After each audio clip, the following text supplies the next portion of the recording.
तस्वीर आप देख सकते हैं, चेहरे पर जो एक्सप्रेशन है वो साफ तौर पर पाकिस्तान की नाकामी को जाहिर कर रही है कि तीन देश एक साथ, तीन मजबूत देश एक साथ हैं।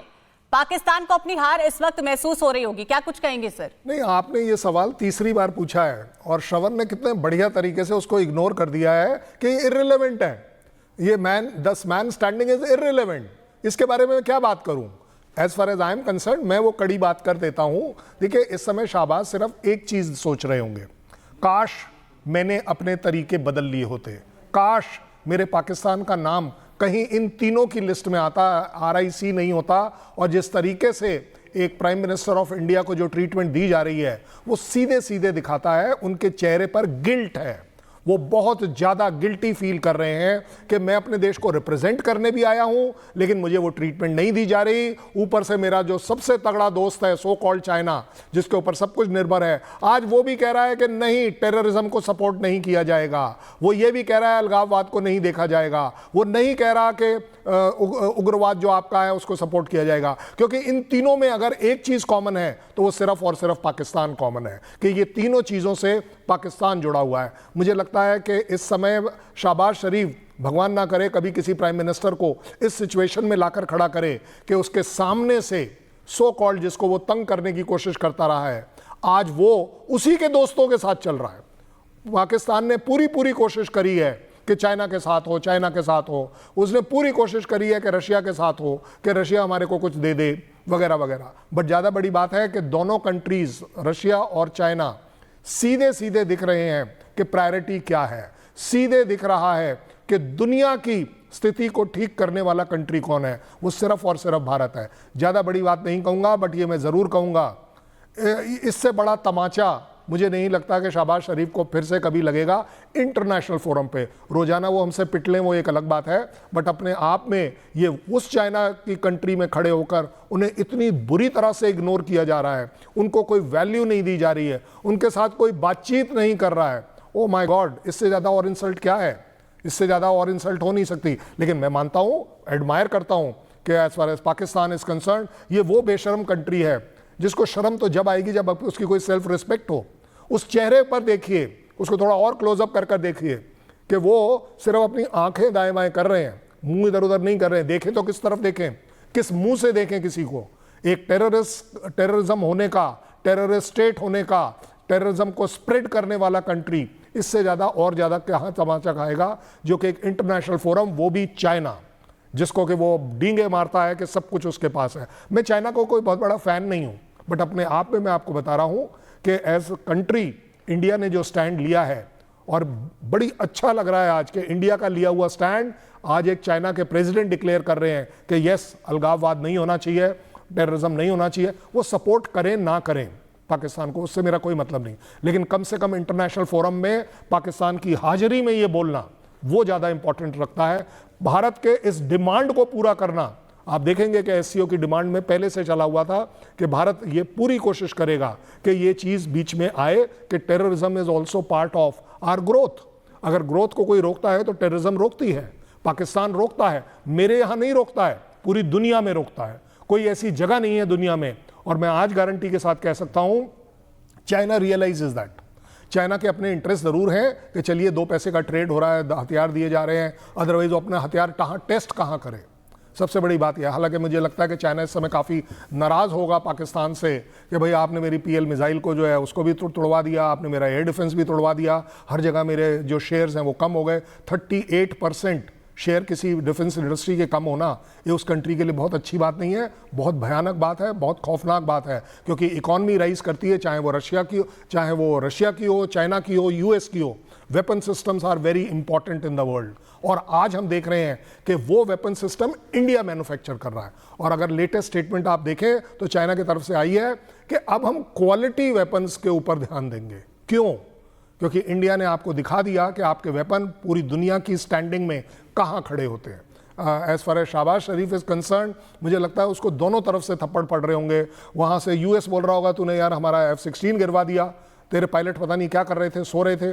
और दूसरी तरफ चाइना बोल रहा होगा कि हमारा जो इक्विपमेंट है वो एक्सपोज हो गया कि यहाँ पर कुछ है ही नहीं। हालांकि चाहे वो विक्ट्री कोई भी डिक्लेयर कर ले, वो उसकी अपनी मर्जी है, but as far as I am concern इस स्टेज के ऊपर खड़े होकर मुझे लगता है Shehbaz Sharif could have been brave. वो अपने आप को थोड़ा और ताकत दे सकते थे कि चलिए जी, एक प्राइम मिनिस्टर आपके सामने से जा रहे हैं, एक प्रेसिडेंट आपके सामने से जा रहे हैं, you could have exchange smiles if nothing else. कम से कम अपनी वो खिसियानी वाले जो चेहरा दिखा रहे हैं आप, और आंख गर्दन नहीं हिला रहे हैं, सिर्फ आंखें हिला रहे हैं कि चलिए जी मैं इनको देख रहा हूं कहां जा रहे हैं, ये अपने आप में एक बहुत बड़ी बात है। अगर डिप्लोमेसी में देखें, बॉडी लैंग्वेज बहुत ज़्यादा मैटर करती है।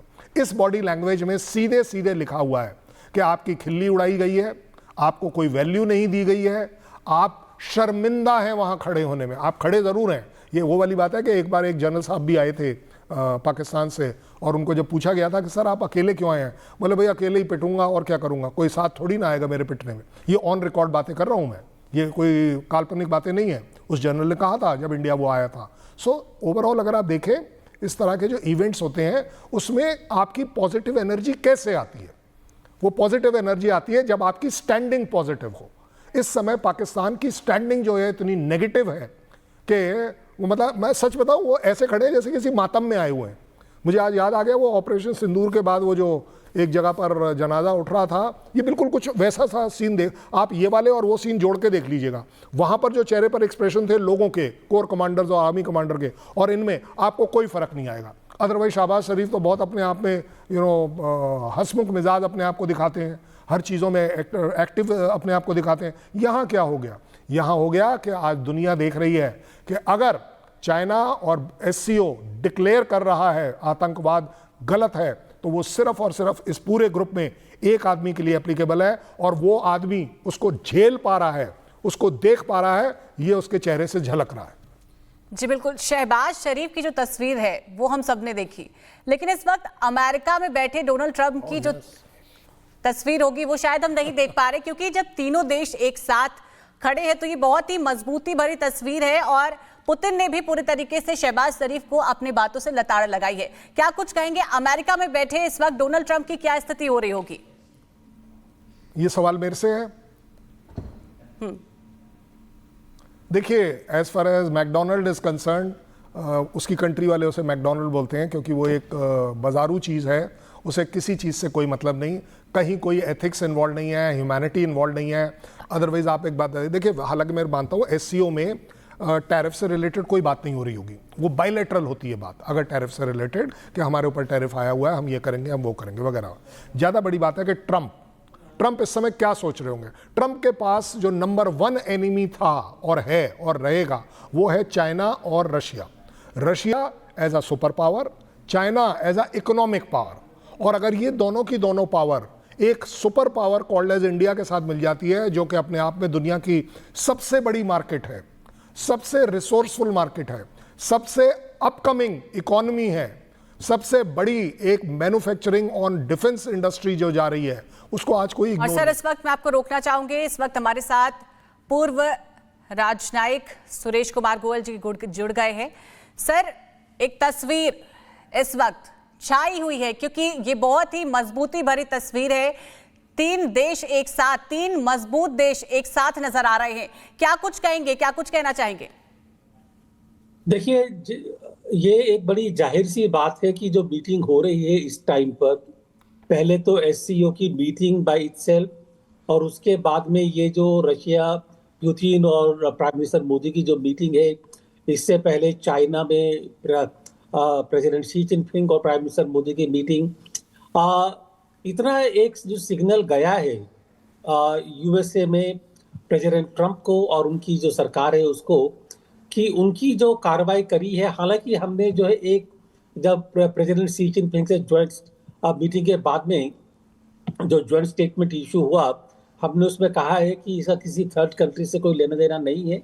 लेकिन जाहिर सी बात यह है कि अगर भारत को चाइना के करीब इतना पुश किया है, तो वो जो ट्रंप के जो के डिसीजंस हैं टैरिफ वाले, और एक आइसोलेट करने वाली बात है कि उसको पनिश करने वाली बात है टैरिफ को काम में लेकर की जियोपॉलिटिकली, उसका काफी बड़ा हाथ है रशिया, चाइना और इंडिया को इकट्ठा होने के लिए।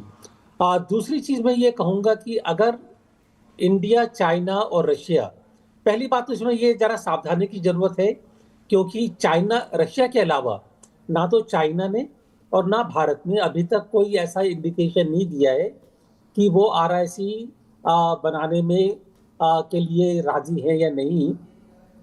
लेकिन अगर देखा जाए इकोनॉमिकली, पॉलिटिकली, स्ट्रेटेजिकली, रशिया जो है एक यूरेशियन पावर है।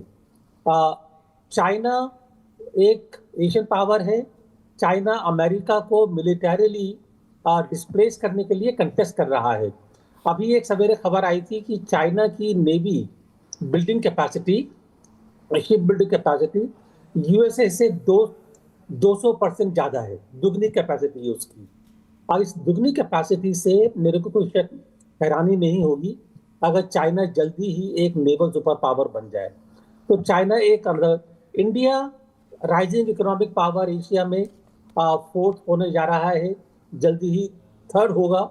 और उसके बाद में इंडिया, चाइना अगर मिलकर के इकोनॉमिकली पूरे विश्व की GDP का दुगने से आधे से ज्यादा GDP बन जाता है। तो ये बात अमेरिका में सोचने वाली जरूर है कि उनकी नीतियों ने उनके खिलाफ एक ऐसा मंच तैयार करने के लिए आगे बढ़े हैं देश, कि जिससे अमेरिका को झटका जरूर लगेगा। और जो अमेरिका की एक टॉप पोजीशन थी ग्लोबल पावर की, वो कहीं ना कहीं बहुत ज़्यादा इरोड हो गई है, बहुत ज़्यादा कम होने की दिशा में जा रही है, जो उसके लिए काफ़ी नुकसानदायक साबित हो रहा है।